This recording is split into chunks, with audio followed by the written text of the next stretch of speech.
आप यहां बैठे हैं, खड़े हैं, इधर भी और इधर भी, सबको हाथ उठाकर बताना है, बिहार में और कुछ हो या न हो, आपके हमारे सबके बच्चों के लिए अच्छी शिक्षा और रोजगार होना चाहिए या नहीं होना चाहिए?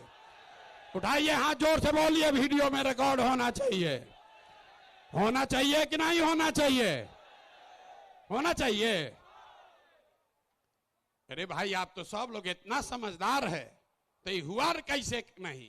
तब जितने लोग आप यहां आए हैं, सब आदमी एक बार जरा अपने अपने बच्चों का चेहरा याद कर लीजिए, अपने अपने बच्चों का चेहरा याद कर लीजिए और जरा सोचकर बताइए कि आपने अपने जीवन में, किसने अपने जीवन में अपने बच्चों के पढ़ाई और रोजगार के लिए एक बार भी वोट दिया है?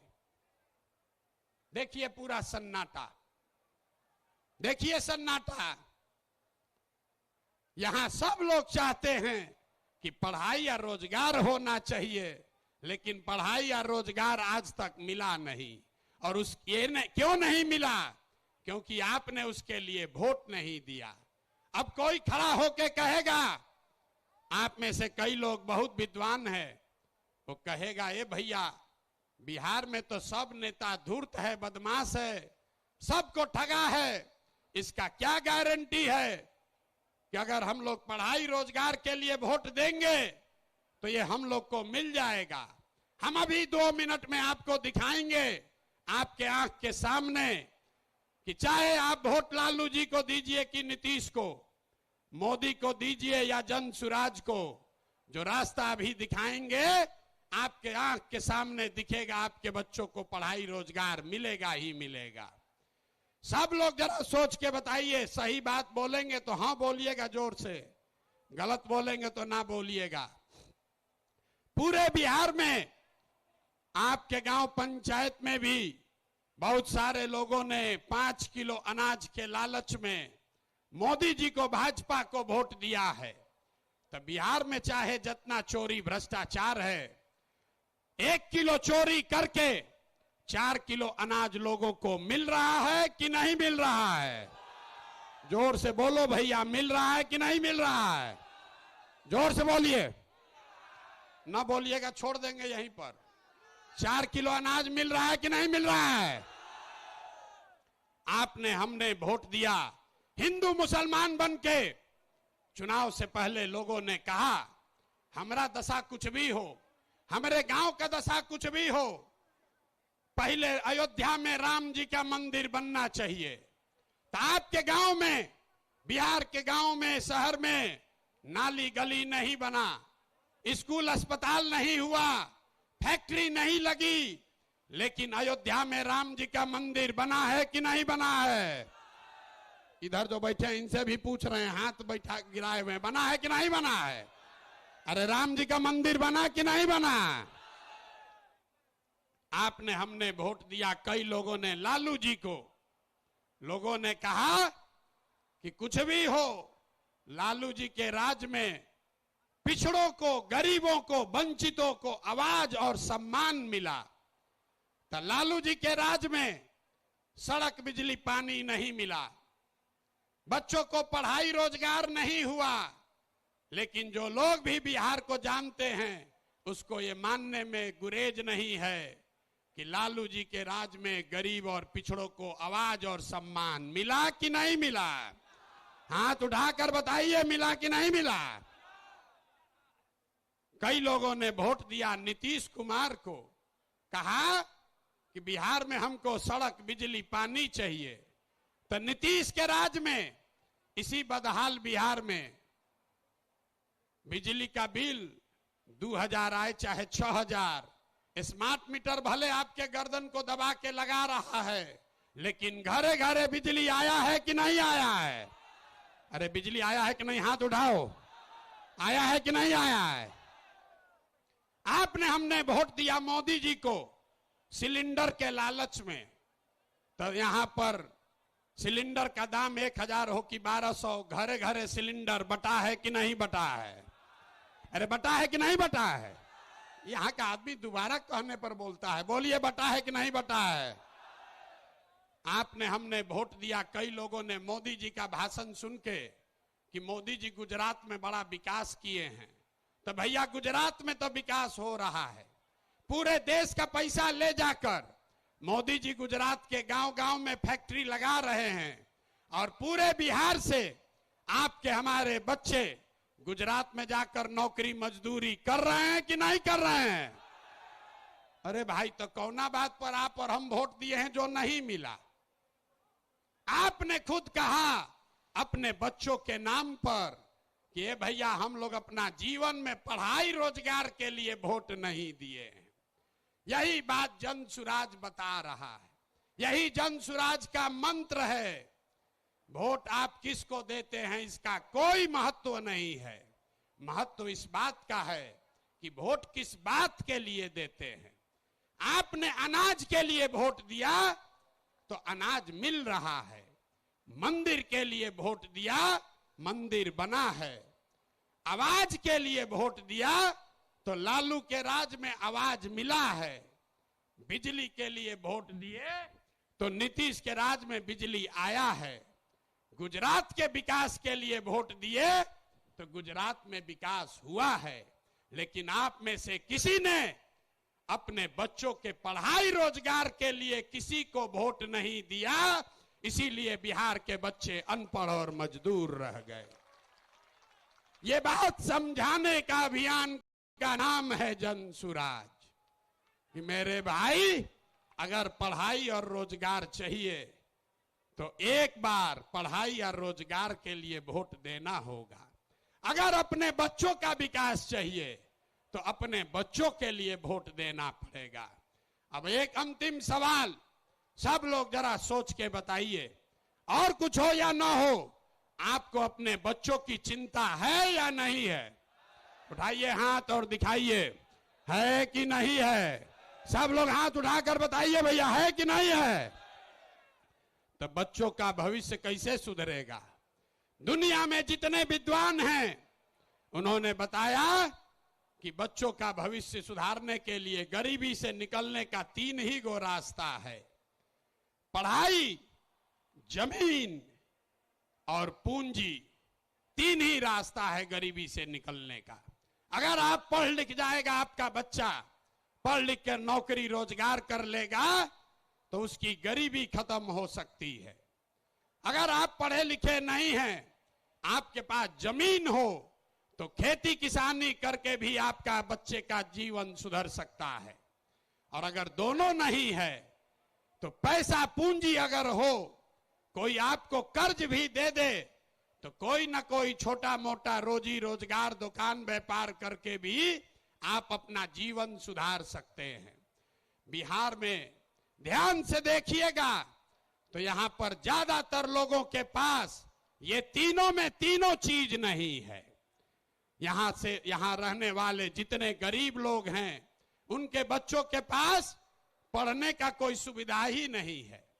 गरीब का बच्चा जा रहा है पढ़ने, वहां पढ़ता नहीं है, खिचड़ी खाया और घरे चला आया।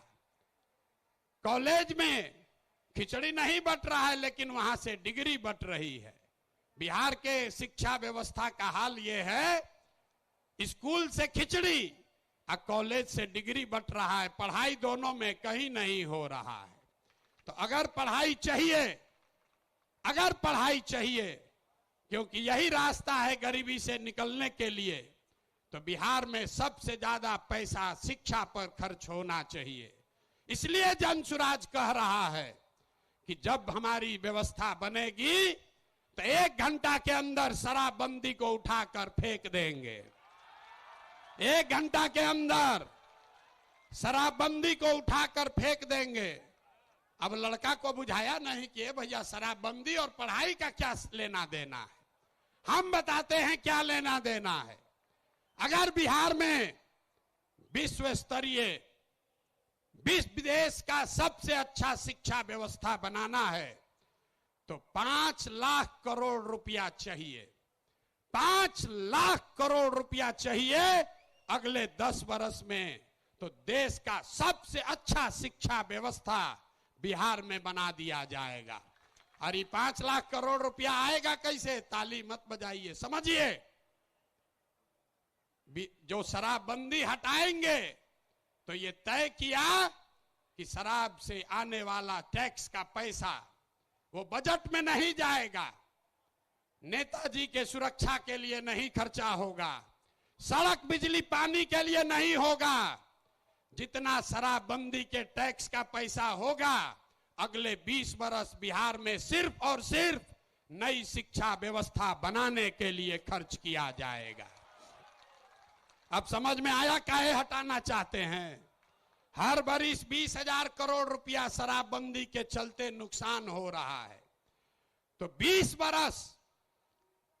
बरस के पैसे को, शराब के टैक्स को अगर आप नई शिक्षा के व्यवस्था के लिए खर्चा करें तो 4 लाख 5 लाख करोड़ रुपया बिहार के बच्चों के मुस्तकबिल को बदलने के लिए उपलब्ध हो जाएगा।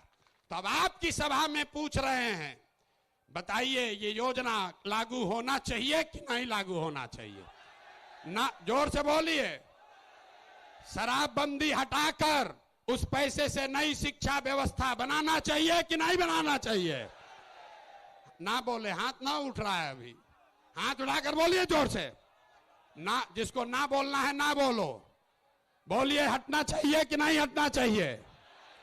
हटना चाहिए। तो हम ये नहीं कह रहे हैं कि शिक्षा व्यवस्था बनाएंगे, उसका रास्ता भी आपको बता रहे। 5 लाख करोड़ रुपया जुटाएंगे इसी बिहार से और ऐसी शिक्षा व्यवस्था बनाएंगे कि पूरे देश से लोग जैसे नालंदा विक्रमशिला में पढ़ने आते थे वैसे यहीं पर पढ़ने आएंगे, तभी बिहार ज्ञान का भूमि फिर से बनेगा। होना चाहिए ना? तो एक बार जोर से ताली बजाइए, तो बजाइए जोर से ताली। ना हुआ? अरे अपने बच्चों के शिक्षा व्यवस्था के लिए आप इतना ताली भी नहीं बजा रहे हो यार, जोर से बजाइए ताली। इस सदन ने इसको अप्रूव कर दिया ना, शराबबंदी जाएगा, नई शिक्षा व्यवस्था आएगी। दूसरा रास्ता, ये 15 बरस से ये शिक्षा व्यवस्था से क्या होगा? 0 से 15 साल, 15 साल से कम उम्र के आपके जितने बच्चे हैं वो इतना बढ़िया पढ़ लेगा कि उसको बिहार की व्यवस्था पर वो बोझ नहीं बनेगा। हम लोग सरकारी विद्यालय में पढ़े हैं, लेकिन हमको नाली गली नहीं चाहिए, हमको अनाज सरकार से मुफ्त में नहीं चाहिए, क्योंकि हम अपने पैर पर काबिल हो गए हैं। तो पहला लक्ष्य है कि 15 साल से कम उम्र के बच्चों के लिए इतनी अच्छी शिक्षा व्यवस्था बना दी जाए कि आने वाली पीढ़ी में कोई बच्चा बिहार की व्यवस्था पर बोझ न बने। लेकिन जो 15 साल से ज्यादा हो गया, अब तो कैसे पढ़ेगा? वापस नहीं पढ़ सकता है। तो उसके लिए जन सुराज का दूसरा सूत्र है, 15 साल से 50 साल के उम्र तक के लोगों को जो फिर से वापस जाकर पढ़ाई नहीं कर सकता है, उसके लिए जन सुराज का मंत्र है, हर हाथ में उसको सरकारी नौकरी मिले या न मिले। हम कह रहे हैं कि साल भर में पलायन रोक देंगे, लोग कह रहा है कैसे रोक देगा? अभी इसी सभा में बताते हैं कैसे रोक देंगे। जन सुराज का मंत्र है, सरकारी नौकरी मिले या न मिले, 10 से 12 हजार रुपया का रोजी रोजगार सबको मिलना चाहिए। और ये मिलेगा कैसे? ये मिलेगा पूंजी के ताकत से। ये पूंजी आएगा कहां से? हम मन से कह रहे हैं, हमको विशेष राज्य का दर्जा नहीं चाहिए, हम लोग भिखारी नहीं हैं। हम आपको बताते हैं रास्ता, हमको नहीं चाहिए दिल्ली की मेहरबानी। बिहार के लोगों में, आपके बाजुओं में, हम लोग के दिमाग में सरस्वती की इतनी कृपा है कि हम लोग अपना रास्ता खुद बनाएंगे। वो लोग हमको क्या देगा? बिहार से हम लोग उनकी मदद करेंगे। तो रास्ता आपको बताते हैं। पिछले साल बिहार में हमने बिहार की जनता ने बिहार के बैंकों में पैसा जमा किया, 4,61,000 करोड़ रुपया। आपने हमने मिलकर कितना पैसा जमा किया? 4,61,000 करोड़। और बैंकों ने आपको हमको ऋण कितना दिया, लोन कितना दिया? 1,61,000 करोड़। बाकी 3 लाख करोड़ रुपया कहां गया? ये कोई चर्चा नहीं कर रहा है। हम आपको बताते हैं कहां गया। बैंकों ने ये पैसा, आपका हमारा गरीब बिहार का पैसा यहां से उठाकर गुजरात में, तमिलनाडु में, कर्नाटक में, आंध्र प्रदेश में भेज दिया। रिजर्व बैंक का आंकड़ा है, वो कहता है कि बिहार में अगर 100 रुपया लोग जमा करते हैं बैंक में, तो बैंक वाला 40 रुपया वापस लोन देता है। और गुजरात में अगर गुजराती 100 रुपया बैंक में जमा करता है तो उसको 90 रुपया वापस लोन मिलता है। तो अगर बिहार में बैंकों में जो पैसा हम लोग जमा कर रहे हैं लोन के तौर पर, 70% पैसा भी अगर वापस मिलने लगे, जो देश का विधान है, बैंकों को 70% पैसा वापस देना ही देना है, ताकि आप मोटरसाइकिल खरीद सकें, घर बना सकें, बिजनेस कर सकें, खेती कर सकें। लेकिन बिहार में बैंक दे रहा है 40 पैसा। तो इसलिए ये तय किया गया कि बैंकों को ये मजबूर करेंगे कि तुम बिहार का पैसा ले जाकर गुजरात और तमिलनाडु में नहीं दे सकते हो। इसका फायदा क्या होगा? हर साल 2.5 लाख करोड़ रुपया, ध्यान रखिए, हर साल 2.5 लाख करोड़ रुपया बिहार के युवाओं को, यहां के किसानों को, यहां के महिलाओं को रोजी रोजगार करने के लिए लोन के तौर पर 4% सालाना ब्याज पर दिया जाएगा, ताकि हर आदमी अपने अपने घर में रोजी रोजगार कर सके। अब आप बताइए कि ये होना चाहिए कि नहीं होना चाहिए? हाथ उठाकर जोर से बताइए, इतने जोर से बोलिएगा। होना चाहिए कि नहीं होना चाहिए? हम लोग का रुपया गुजरात के आदमी को मिलना चाहिए, कर्नाटक के आदमी को मिलना चाहिए कि बिहार के लड़कों को मिलना चाहिए? जोर से बोलिए। जब हम लोग गुलाम थे तो क्या होता था? कपास का खेती हुआ बिहार में, फैक्ट्री है इंग्लैंड में, वहां फैक्ट्री में कपड़ा बना और वापस आकर फिर इसी देश में बिकता था। इसी के खिलाफ गांधी जी ने आंदोलन शुरू किया था। तो ये जन सुराज का आंदोलन है कि हमारा पैसा, बिहार के लोगों का पैसा, हमको बाहर का पैसा नहीं चाहिए, लेकिन कम से कम जो हम लोगों का पैसा है वो तो हम लोग को मिलना ही चाहिए। मिलना चाहिए ना भाई, मिलना चाहिए ना। तो 2.5 लाख करोड़ रुपया अगर सीडी रेशियो को, क्रेडिट डिपॉजिट रेशियो को सुधार दिया जाए तो बिहार के महिलाओं को, युवाओं को 2.5 लाख करोड़ रुपया अलग से हर साल मिलने लगेगा। और तीसरा संकल्प, तीसरा रास्ता, बिहार में जितना बुजुर्ग आदमी है अब वो न पढ़ सकता है न रोजी रोजगार कर सकता है। तो जन सुराज का संकल्प है कि 60 वर्ष से ज्यादा उम्र के हर महिला पुरुष को कम से कम 2,000 रुपया महीना पेंशन जरूर दिया जाए, ताकि कोई भी हम लोग का माँ बाप, चचा भैया, कोई गरीब आदमी कम से कम इज्जत से जरूर रह सके। आइए, पूरा अगर बिहार के सारे बुजुर्गों को ये याद रखिए, ये प्रशांत किशोर का जुबान है, अगर कह रहे कि मिलेगा तो इसका पूरा गुणा गणित किए हैं। अगर बिहार में 60 वर्ष से ज्यादा उम्र के हर महिला पुरुष को 2,000 रुपया देना है तो हर साल करीब करीब 6,000 करोड़ रुपया सालाना लगेगा। बिहार सरकार का बजट है 2.5 लाख करोड़ रुपया। तो 2.5 लाख करोड़ रुपया में से 6,000 करोड़ रुपया आपके हमारे बुजुर्गों के लिए खर्चा होना चाहिए कि नहीं होना चाहिए? ना हाथ उठाकर बताओ यार, मुंह से बताओगे तो नहीं। होना चाहिए, होना चाहिए।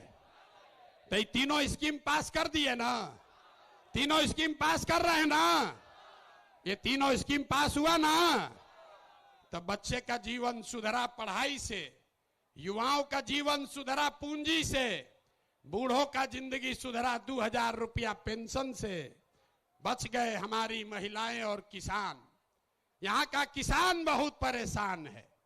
और नीतीश कुमार आजकल एक नया रोग छोड़ रहे हैं, सर्वे करा रहे हैं, घर घर में गोली चलवा देगा, भाई बहन चचा भतीजा बाबूजी भैया सब में मारा मारी करवा दिया है।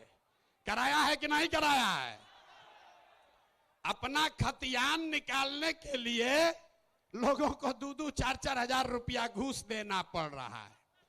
और एक गो सीओ और DCLR यहां पर 1 महीना में जब से सर्वे शुरू हुआ है, हमको गांव गांव में लोग बता रहे हैं 50 लाख से 1 करोड़ रुपया लोगों से वसूली हो गया। हुआ है कि नहीं हुआ है? जरा बताइए तो, हुआ है कि नहीं? हुआ है ना? हुआ है ना? तो हम लोग का ये डिमांड है, जन सुराज की ये सोच है कि सर्वे से नहीं, यहां भूमि सुधार लागू होना चाहिए। जब सरकार को पते नहीं है कि भूमि का मालिक है कौन, रजिस्टर टू उसके पास अपना ही नहीं है, नीतीश के सरकार को यह पता ही नहीं है कि जमीन है किसका, और आपसे कह रहा है कि तुम बताओ कि तुम्हारा है कि तुम्हारे बहन का है। ये देखिए नीतीश कुमार को। तो इसलिए किसानों की बदहाली दूर करने के लिए जन सुराज का संकल्प है कि 5 बरस लगेगा, लेकिन यहां पर पूरी तरीके से भूमि सुधार लागू किया जाएगा ताकि जमीन की प्रोडक्टिविटी को, ओनरशिप को ठीक किया जा सके। एक आंकड़ा याद रखिए, यहां समाजवाद की सरकार चली है, सामाजिक न्याय का बात हुआ है, लेकिन बिहार में 100 में 60 आदमी, 100 में 60 लोग भूमिहीन हैं, उनके पास जमीन नहीं है। पूरे देश में 100 में सिर्फ 38 आदमी के पास जमीन नहीं है, लेकिन बिहार में भूमि सुधार लागू नहीं होने की वजह से 100 में 60 आदमी भूमिहीन है। इसलिए जन सुराज का एजेंडा है कि अगर किसानों का जीवन सुधारना है तो सबसे पहले भूमि सुधार लागू करना है। और दूसरी बात, मजदूरी। खेती को, बिहार का जो खेती है वो खाने वाला खेती है, इसको कमाने वाला खेती अगर बनाना है तो लोगों को मदद देनी पड़ेगी। गांव देहात में हम लोग क्या कहते हैं, लोग कहता है कि भैया कटिया करने आए हैं, कमाने के लिए लुधियाना जाएंगे, रोपनी करने आए हैं, कमाने के लिए गुजरात जाएंगे। आदमी खेती करने आया है, कहता है कि हम खाने के व्यवस्था करने आए हैं, कमाने के लिए बाहर जाएंगे। तो इस व्यवस्था को बदलने के लिए जन सुराज का मंत्र है कि खाने वाली खेती नहीं, कमाने वाला खेती होना चाहिए। और जितने लोग खाने वाला खेती, धान गेहूं को छोड़कर बढ़िया सब्जी मसाला का खेती में जाएंगे, उसके लिए मजदूरी मुफ्त कर दिया जाएगा। अब आदमी कहेगा, ए भैया पैसा कैसे आएगा? तो जैसे पढ़ाई का आपको पैसा का रास्ता बताए, युवाओं को रोजगार का पैसा का रास्ता बताए, बुजुर्गों के पेंशन का पैसा का रास्ता बताया, तो वैसे ही आपको बता रहे हैं कि किसानों के लिए मजदूर मुफ्त कैसे मिलेगा। बिहार सरकार को हर साल अगर हम चाहें तो 10,000 करोड़ रुपया हम लोग को मनरेगा के तहत मिल सकता है। तो अगर मनरेगा के मजदूर को खेती से जोड़ दिया जाए, किसानों को खेती करने के लिए मनरेगा का मजदूर दे दिया जाए, तो बिना 1 रुपया एक्स्ट्रा खर्चा के हर वो किसान जो अपना खेती बेहतर करना चाहता है, उसको मजदूर मुफ्त में मिलेगा और उसके लिए 1 रुपया खर्चा नहीं होगा। नुकसान किसका होगा? जब मनरेगा में 40% पैसा लोग कमा रहे हैं, उनका बड़ा भारी नुकसान होने वाला है। क्योंकि मनरेगा का मजदूर अगर सीधे किसान को मिल जाए तो किसान अपने मजदूर से काम भी कराएगा और उसकी आमदनी भी बढ़ेगी। अब एक अंतिम महिला बच गई। महिलाओं का अगर जीवन सुधारना है, सब महिला हमको गांव-गांव में कही है, भैया हमको रोजी रोजगार करने के लिए कुछ साधन दीजिए। तो हम लोगों ने तय किया कि बैंकों को ये कहा जाएगा कि जो भी महिला लोन लेना चाहती है रोजी रोजगार के लिए, उसको 4% सालाना पर 4%, अभी जो जीविका वाला चल रहा है इसमें 2-2.5% महीना का लगता है, सालाना 30% ब्याज। और हम लोग कह रहे हैं कि सिर्फ 4% सालाना पर हर वो महिला जो कोई न कोई रोजी रोजगार करना चाहती है उसको सरकारी गारंटी पर लोन दिया जाएगा और बाकी का 6% सरकार देगी। होना चाहिए ना भाई? तो एक बार जरा हाथ उठाकर बताइए, ये पांचों एजेंडा पास कर रहे हैं आप? ये पांचों एजेंडा पास कर रहे हैं ना? इसको आगे बढ़ाया जाए।